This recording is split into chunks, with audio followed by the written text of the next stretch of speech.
almost no one believed that it was remotely possible for a Republican to win in Maryland. And so, I told my family and my closest friends and, business associates and everybody, hey, I'm thinking about running for governor. And most of them laughed, or they said, really, what state?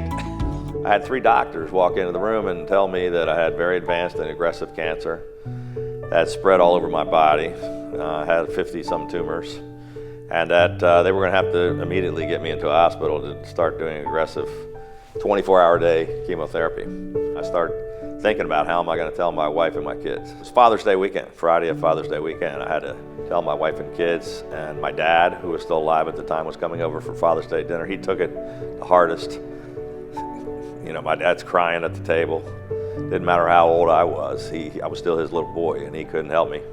I had to also think about, I have to tell the people of Maryland who just elected me. And so, that Monday morning we hold a press conference that told everybody exactly what was going on. A few days ago, I was diagnosed with cancer. I've now made it a mission of mine, and we pushed the $300 million Cancer Moonshot Initiative. We're building a cancer center in Baltimore and in Prince George's County, and we're going to be providing more research and more ability so that everybody in the state of Maryland can get great cancer care. Throughout the whole crisis, I tried to surround myself with the smartest people. We tried to balance lives and livelihoods, but we had to keep making those decisions, hundreds and hundreds and hundreds of them, and you had to make them quickly, and you had to make the right ones. And then I had to communicate them very clearly with the public. So I had to tell people, this is what's going on, these are the actions that we're going to take, and here's why. We ended up with an 86% approval of our handling of the virus, and we have the best health and economic recovery in America. I love people, and that's one of the parts of the jobs that I love the most. So I go out everywhere, and you'll see me. I'll go to O's game ahead of time. I'll be at Pickles, and I'll be taking selfies with thousands of people.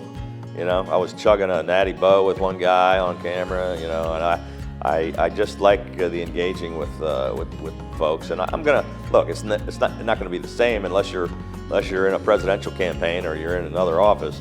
But it's one of the parts of the job I love, and maybe not as many people. I won't be a rock star, but I'm still going to enjoy going out and saying hi to people.